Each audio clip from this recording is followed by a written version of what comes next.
Hey there, physicists. So I just wanted to take a couple of minutes to go through the rest of the algebra related to the rotational acceleration lab that you were working on yesterday, and you're going to continue on with today.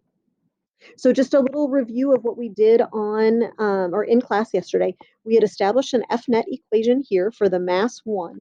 That's the mass that's falling down as your apparatus is rotating. And then we also set up an an equation for alpha, or an equation for the rotational acceleration based on all of the variables that we might need.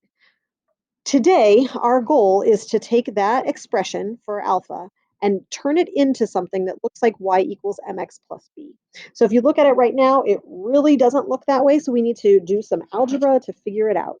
I'm really hoping that before jumping into this video, you have taken a little bit of time to try and process some algebra yourself.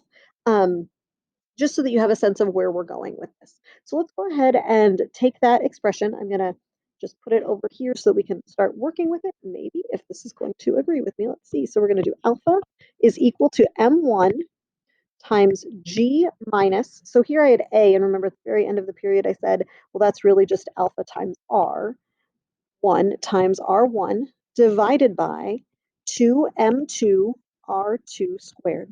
So I'm just going to, fair warning, the algebra is going to be a little ugly, but I know that we can do it. So you see here, we've got that alpha on the left-hand side and an alpha on the right-hand side. We need to get all the alphas onto the left-hand side because we want our y, which involves alpha, to have all of the alphas together. So I've got alpha is equal to, I'm just going to distribute my m1 and my r1. So I've got m1g times r1 minus m1 r1 squared times alpha. All of it is divided by this 2m2 r2 squared.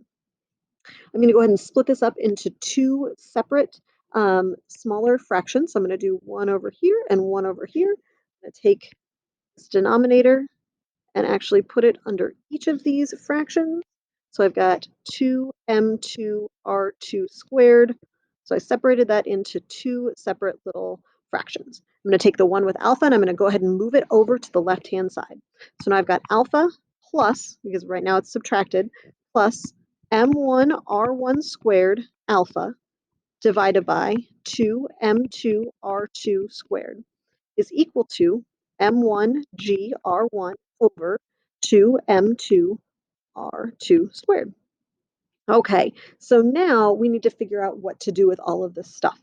So I've got alphas on both of these, so I'm going to go ahead and say alpha, pull out that alpha, is equal to 1 plus m1 r1 squared over 2m2 r2 squared is equal to m1 g r1 over 2m2 r2 squared. It's ugly, you guys. I totally agree, but we're going to make good progress from this. All right, so I got the alpha all by itself. I'm going to go ahead and move everything else over to the other side of the equation. And in doing so, I'm going to go ahead and put all of this into one fraction in the denominator. So I've got alpha is equal to, got everything on the top, m1g r1 over 2m2 r2 squared. That's the numerator of this nasty looking fraction. 1 plus m1 r1 squared over 2m2 r2 squared. Okay, we're making progress. You may not believe it, but it is really true. I'm going to put everything down here into a fraction with one common denominator. And in doing so, it's going to look something like this. So that same yucky numerator, m1gr1 over 2m2r2 squared over. So I'm going to have to multiply on the top and the bottom to give myself a equivalent of 1. So I've got 2m2r2 squared plus m1r1 squared over 2m2r2 squared. Okay. So now I've got a little fraction on the top and a little fraction on the bottom, but hey, do you notice that they both have the same denominator? Which means those denominators can cancel out. Friends, we're making progress. Let's see what happens next. So now I've got alpha is equal to m1, oh, hello, m1gr1 over 2m2r2 squared plus m1r1 squared. Okay, so friends, we're getting close. Right now, though, I've got two things in the denominator. They're added together. Adding things in a denominator is not super convenient. Instead of adding things in the denominator, I'd rather add them in the numerator. In order to do that, I'm going to note that that's really alpha over 1, and I'm going to flip the whole thing. So I'm going to reciprocal of both sides, which means that that expression turns into 1 over alpha is equal to 2m2 r2 squared plus m1r1 squared. And then I'm going to divide on both of these by m1gr1. M1GR1. And now, and only now, believe it or not, we have got something that looks kind of like a y equals mx plus b equation. Let me show you why I think so. This second part, this m1 is going to cancel, and one of these r1s is going to cancel.